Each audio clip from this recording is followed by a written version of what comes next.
Yun welcome mga pare sa Paring RJ TV. Ako nga pala si Paring RJ at syempre, another day, another banata na naman, another balitaktakan sa nangyayari sa ating bansa. Yun.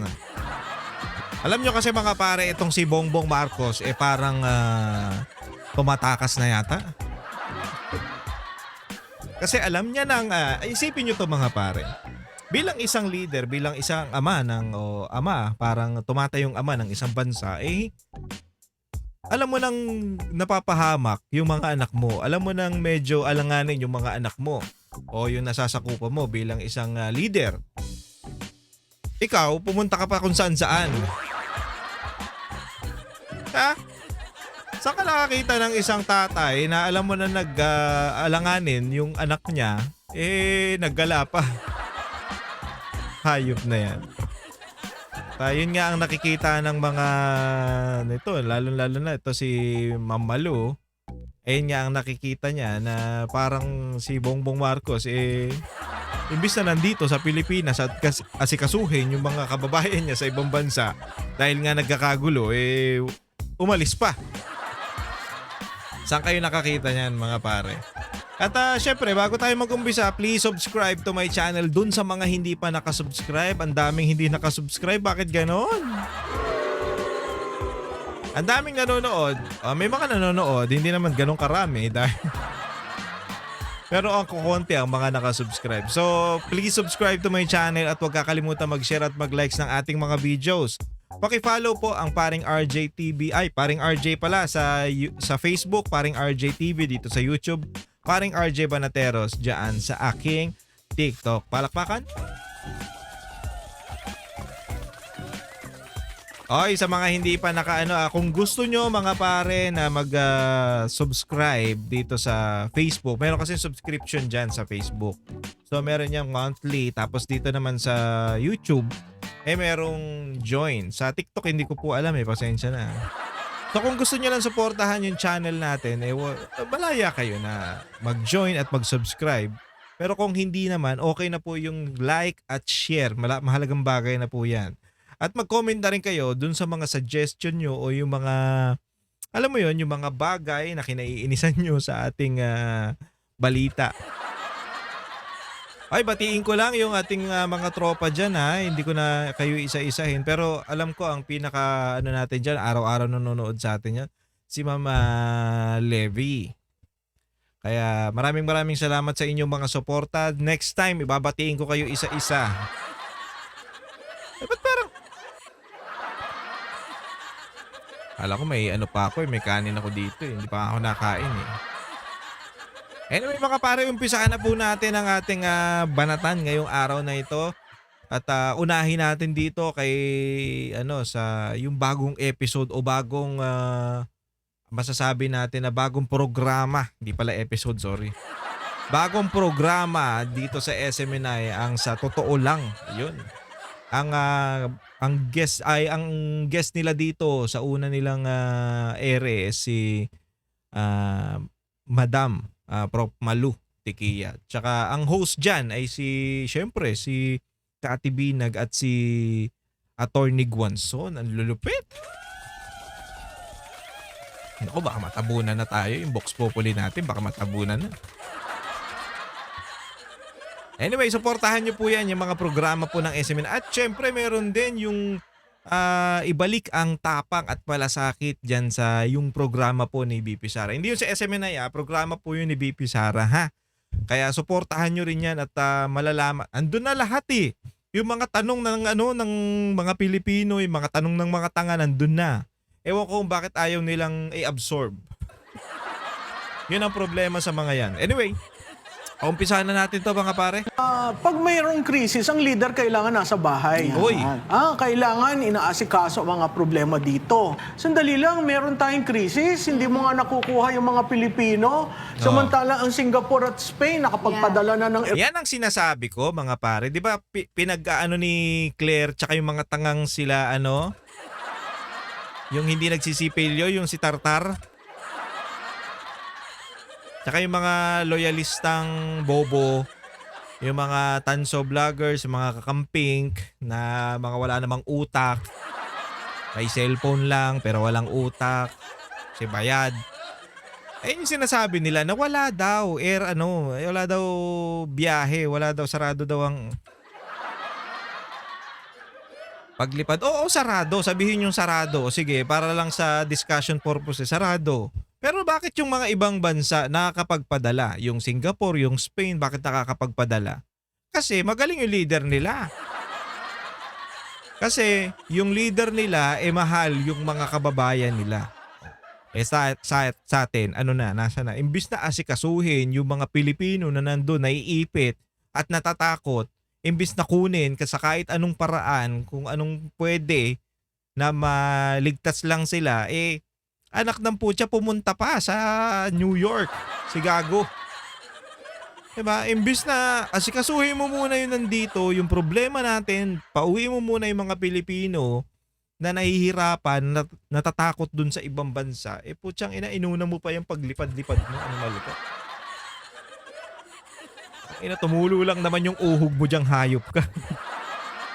Aeroplano, Prof. Balu, eto mainit ngayon na usapan yung pagpunta ni Bongbong Marcos sa UN. Siyempre, sa konteksto na ay crisis ngayon, di ba? Dahil sa oil price hike, dahil sa mga OFWs na nasa stranded, na sabi may repatriation, pero nakita kong isang nagsabi doon sa Facebook niya na wala naman daw silang repatriation, sarili nilang pera ginamit nila pa uwi. Oh. Ano po naman ang reaction niyo doon sa visit at sa speech ni BBM sa UN Commission on Women? alam mo, Attorney Guanzon, sa totoo lang, unang-una, pag mayroong krisis, ang leader kailangan nasa bahay. Oo, syempre. Kailangan inaasikaso ang mga problema dito. Pangalawa, alam mo, ikaw, expert ka sa women's advocacy, no? Sa women's rights. Ako'y nababahala na isang tao na hindi kilala sa advokasya ng kababaihan ay siyang nag-deliver ng isang speech before the UN group, no? At dito makikita natin siya na nagsasalita tungkol sa role ng kababaihan, ang kahalagahan ng kababaihan at ang bumubuklod sa kababaihan pagdating sa development. Yes, tsaka Pero, 30 years ago, pato binuo yung diba? mga sa Beijing Conference. Oo, at dito, 51 years ago, no 1972, tinayo yung UN Yes. Women's Day, no? Yung International Women's Day, March 8. Hindi ko alam kung napolitika ang UN system at napasok siya. Pangalawa, na napakahalaga sa akin, Miss Binag, yung Lagi naman niyang paepal sa mga ganyang style. Actually, di ba nung una yung ang pinapalabas pa nga dyan, ang pina-flash dyan sa LED yung picture pa nga ni Pangulong Duterte. Mahilig yan magpa-epal. Tapos yung nag-speech si Xi Jinping, di ba? Putya, lumapit siya doon pagkatapos ng speech, nakipagkamayan parang gago. Mahilig siya sa ganyan. Mahilig maki-epal. Pati itong woman's pinapakilaman. Imbis na unahin ang dapat unahin Hindi, kasi first thing first naman. Kung ano yung kailangan ng pangunahing solusyon, yun yung dapat unahin. Hindi yung ano ba yan? Tanga ang puta. sandali lang, meron tayong krisis. Hindi mo nga nakukuha yung mga Pilipino. Samantalang ang Singapore at Spain nakapagpadala na ng eroplano. Siya naka-private jet. Oo, di ba? Oh, yung pa. Putang na, ikaw naka-private jet. Meron pala tayong private jet na pwedeng, ayun, tanga na, yung pagpapadala nyo nga kay Pangulong Duterte, di ba? Ayan din yata yung ginamit kung hindi ako nagkakamali Yung PR0001? 001? Di ba? Yan din yung, hindi ko sure pero parang yan din yata yung ginamit doon kay kay pagpapadala kay Pangulong Duterte sa dahig So, meron tayong private jet, meron tayong eroplano, meron tayong pondo para dyan. Bakit hindi nyo gawin o umpisahan na ipakuha o kunin yung mga kababayan natin na stranded sa ibang bansa? Bakit hindi nyo gawin? Anong hinihintay ninyo? Pasko? Paksiw. Pasko, paksiw. Susumahin mo yung expense. Sa totoo lang, pwede ka magpadala ng eroplano diyan sa bansa, sa Middle East, para mo malipon yung Oo. mga Pilipino para out of harm's way. Yun. Pero nakita natin, di ba yung isang empleyado sinabi, sige, isumbong nyo kahit sinong sumbungan nyo, wala kaming pera. No, walang pinapadala yung Maynila, Oo, sabi niya. yun. Sa totoo lang rin yun, no? No. Nagsasabi yung government employee na yun at ang balita ko sa Senado, sinabi ni Secretary Kakdak, naalis na. Tinanggal pa ang nagsabi na totoo. Oh, so makikita natin napakahirap yung adjustment ng gobyerno. O, di ba? Anak ng hayop. Ang tanginang yan, ang dami yung perang, ang daming lumalabas, ang daming maletang pagnanakaw ang ginawa ninyo. Diba? Ang dami. Anak ng puta, yung simpleng tangina, hindi naman siguro aabot ng bilyon yung pagpapadala natin ng eroplano dun sa ibang bansa. Kahit magdoble yung bayad yan, hindi naman siguro aabot ng bilyon yan para mapauwi lang yung mga kababayan natin dyan, di ba? Baka hindi, baka wala pang 100 million yan eh. Hindi ko sure Oh.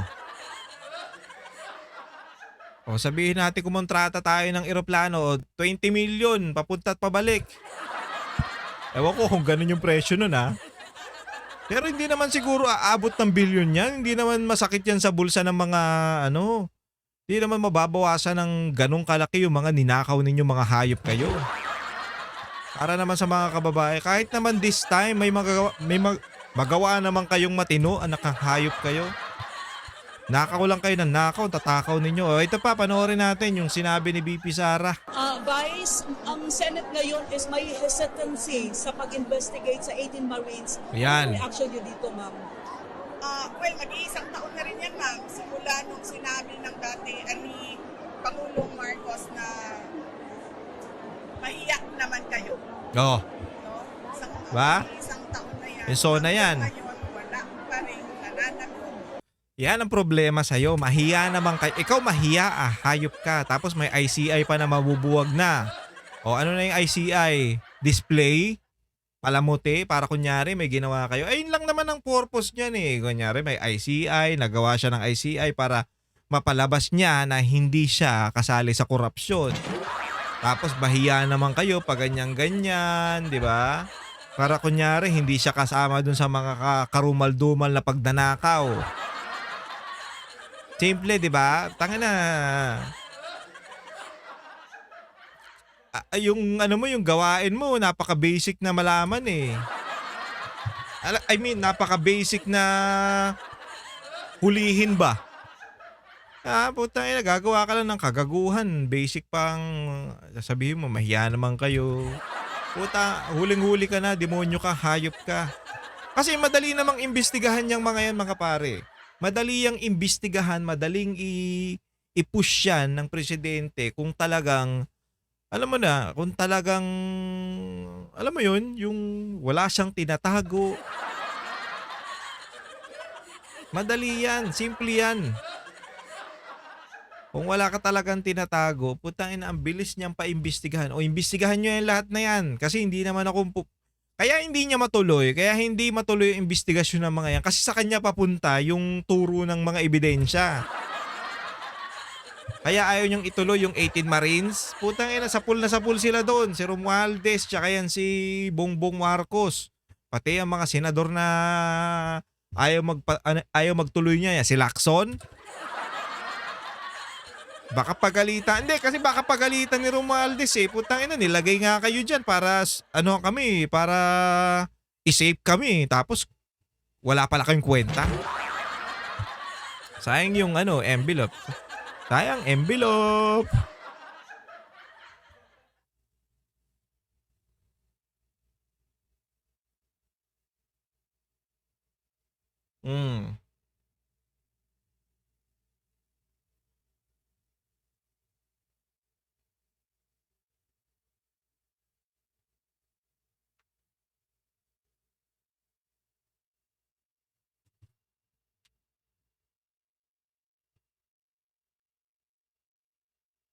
Hoy, cellphone!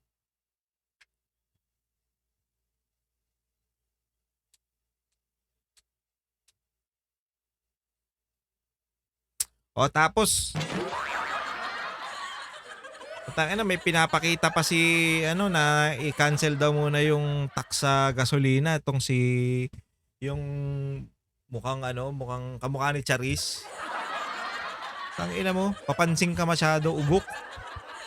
Di nyo nga may paliwanag yung kasi 'di ba binabato nila dati si Pulong na meron daw yung 50 billion ba yun? 51 billion na flood control project dyan sa Davao. Putang ina, nakita naman kitang-kita naman yung mga project sa Davao. Kayo walang mapakita. Anong nakikita sa sa Ilocos? Sa mga proyekto nyo? Okay na ina, puro lang puro lang umpisa.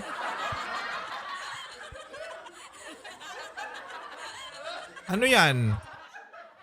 Ano yan? Installment? Hindi, di ba, pinakita na maraming vloggers ang nagano doon. Diyan si Boss Mill. Putya, puro mga lang eh. Puro mga poste lang yun nandun. Hindi man lang mailagay yung tulay eh.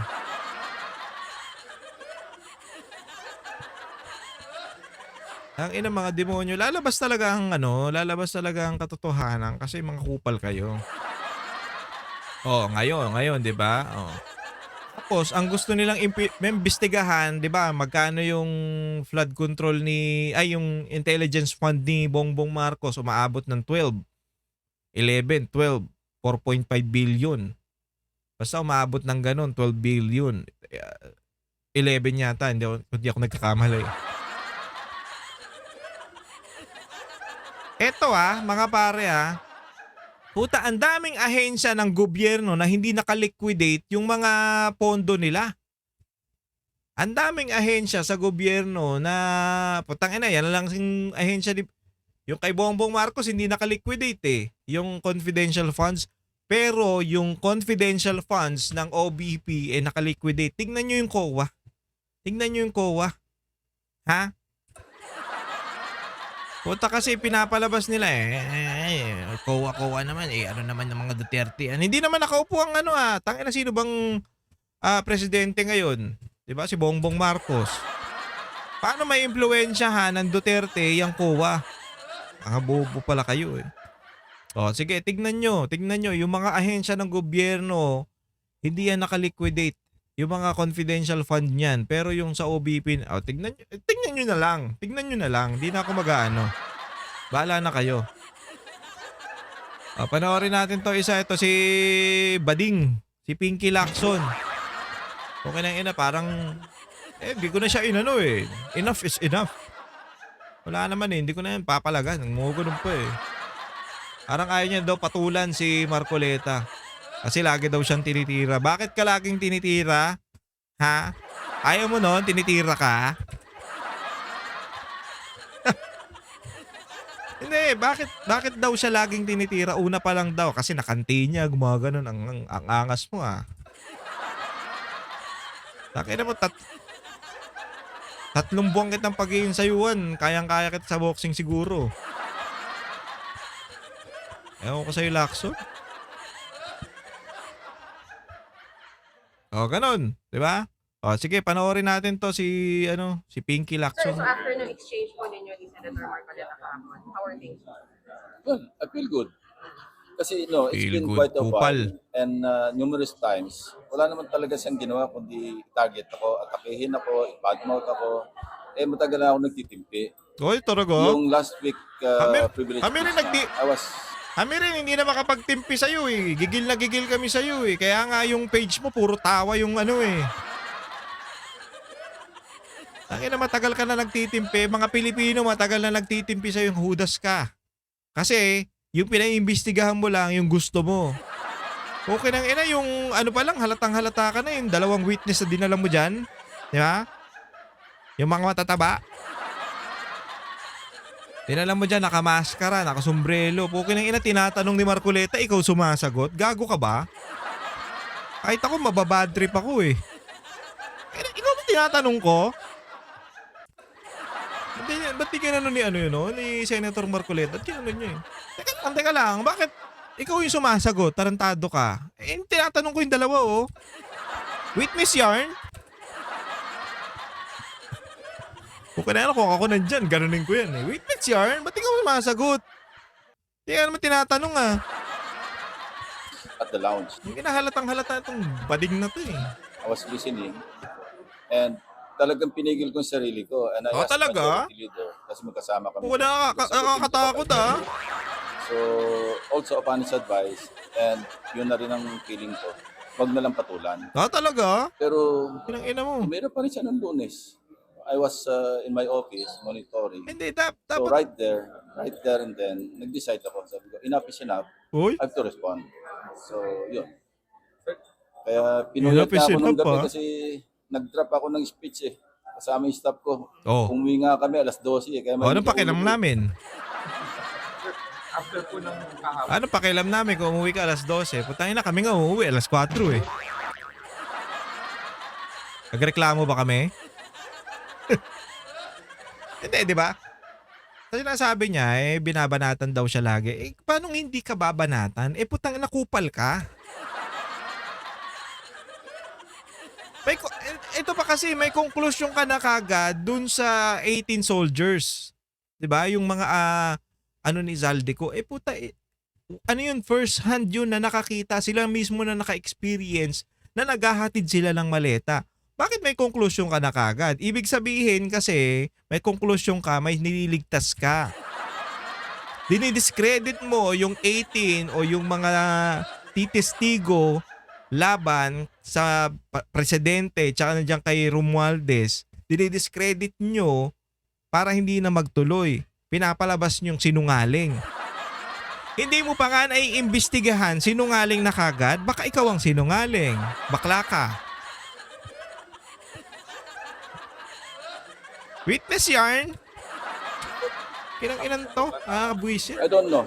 Ako naman, I don't initiate any quarrel or any fight. But if you hit me and you insult me, I'll insult you back, and I'll hit you back. O, bading ka. Iniinsulto kitang bading ka. O, iniinsulto kita. O, sige, insultuhin mo rin ako. Hindi, di ba? Kasi ang gusto ng mga Pilipino, ang gusto natin, mga Pilipino, ang gusto nating mga mamamayan na nagbabayad ng tax, na naghihirap, di ba? Na nakakaramdam ng paglubog ng bansa, gusto namin imbestigahan, yun dapat imbestigahan. Napakasimple nun. Trabaho nyo yan, Blue Ribbon Committee. Putang ina kasi ikaw, pakuha ka pa ng chairmanship di ba? Paalis-alis ka pa dyan noon. Puta, babalik ka rin naman palang hayop ka, ang arte mo. Galawang bading eh. Di ba? Aalis ka naman pala. Kukunin mo ulit. Tapos ngayon, yung trabaho mo, hindi mo gagawin. Ayan ang trabaho ng Blue Ribbon. Nag-imbestiga. Diba? Kaya nga dati, puro inaano nga natin, imbestiga lang kayo ng imbestiga.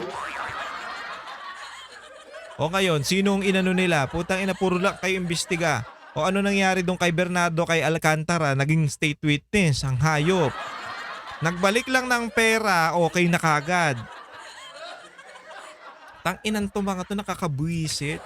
Hindi, dapat kasi imbestigahan natin yan. I-push natin yan.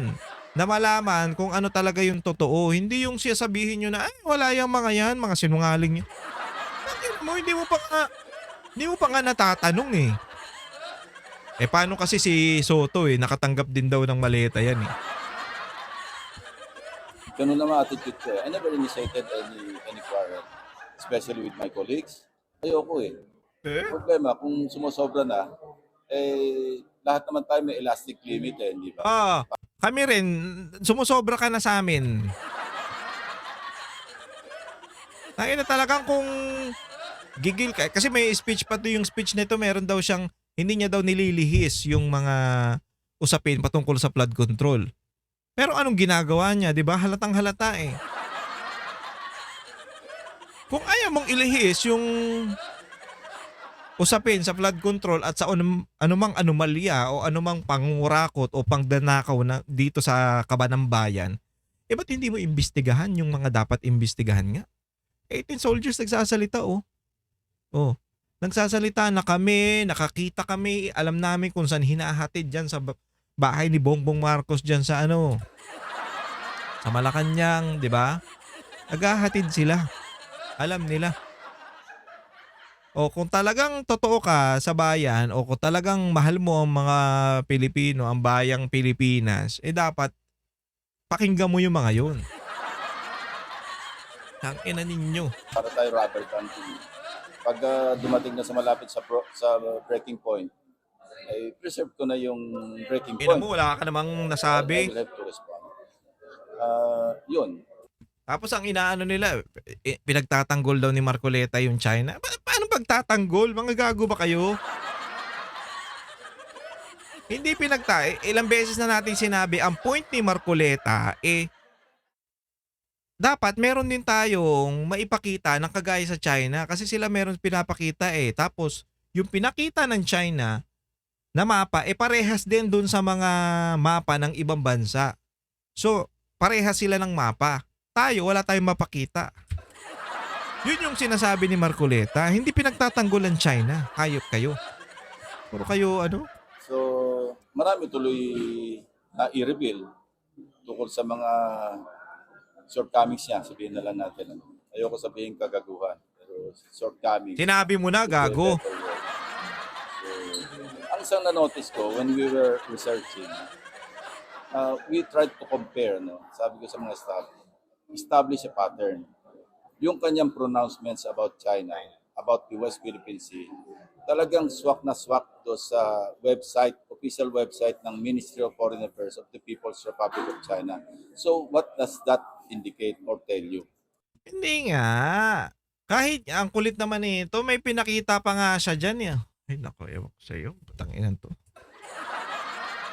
Porkit lang pinapakita niya yun, pinagtatanggol niya na yung China. Hindi. Ang gustong mangyari ni... Paulit-ulit. Meron niyang mapa yung China. Merong mapa rin yung ibang bansa na nagsusupport dun sa mapa ng China. Tayo, wala. Yun yung sinasabi ni Marcoleta, dapat magkaroon nga tayo. Dapat magkaroon din tayo ng ganun. Ay, ewan ko sa inyo. Di ba? So, kung gano'n ang kanyang posisyon, pinaparot niya lang ba yung posisyon ng China regarding the West Philippine Sea? So, yun. Hindi na dapat lumabas yun But, hinahamon niya ako So, sabi ko Akala mo naman talaga if you may, hit me ano, once, may bitaw. pwede ako magtiis. Hit me twice, pwede pa rin. Hit me 3 times, medyo malapit na sa elastic limit yun. Nakita nyo ba yung ano nito, yung debate nitong dalawa? Nung nakakawawa ka na nga, ano kagad sa'yo si Soto biglang to the rescue Biglang nagpuupok-pok ng ano dun And then, dismiss mo na yan. Break. Magdebate kayo ni Marcoleta para magkaalaman kayo. Tapos wala dyan si Soto para walang tagapagtanggol. As a former member po ng security sector, how do you find that? Is it unsettling Well, for a senior yes, official? unsettling, to say the least, because this is national security that we're talking about. Especially na medyo delikado delicate yung situation. Parang in the advent of the Iran war, diba? Parang iniisip ng marami baka magka-World War III.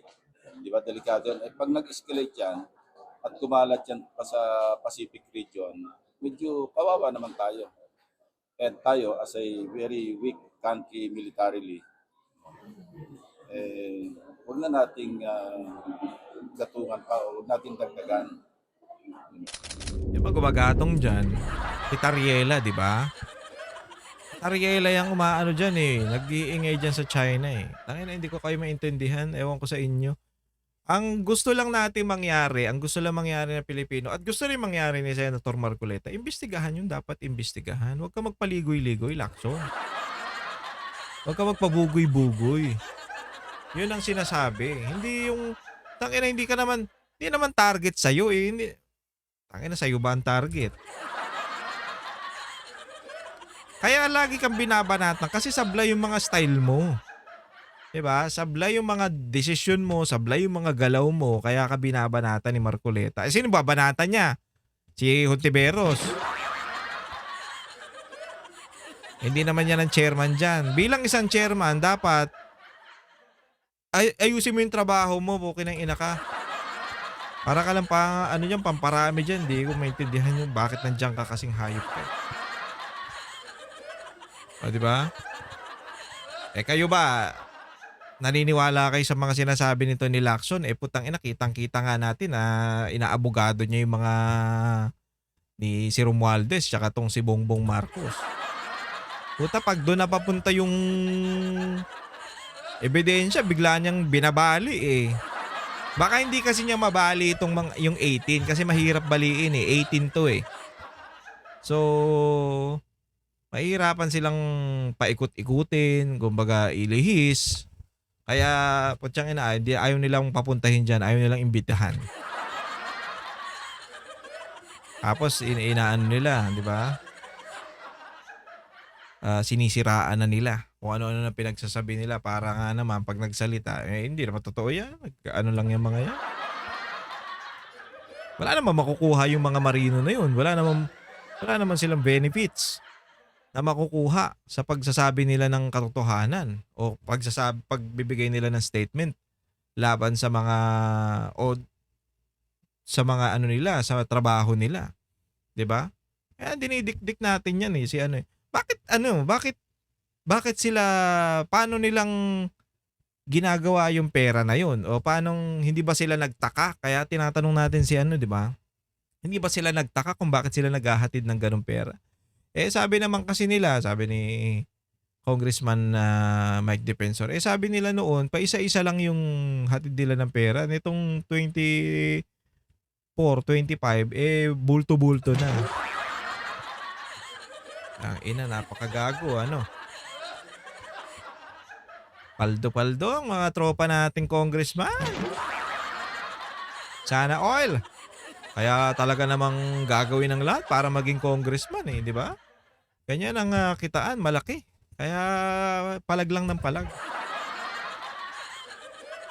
Anyway mga pare, hanggang dito na lang ang ating programa. Dito na po tayo nagtatapos. Maraming salamat po sa pagsama sa akin. Kung nagustuhan nyo ang ating video, please subscribe to my channel at huwag kakalimutan mag-share at mag-likes ng ating mga videos. Pakipollow po ang Paring RJ sa Facebook, Paring RJ TV, dito sa YouTube, Paring RJ Banateros sa TikTok. At syempre, Vox Populi, ang boses ng bayan. SMNI DCAR 1026, Banateros 2.0 at Banateros sa YouTube. Maraming salamat po mga pare. Ingat po kayong lahat and God bless you all. Ako po si Paring RJ.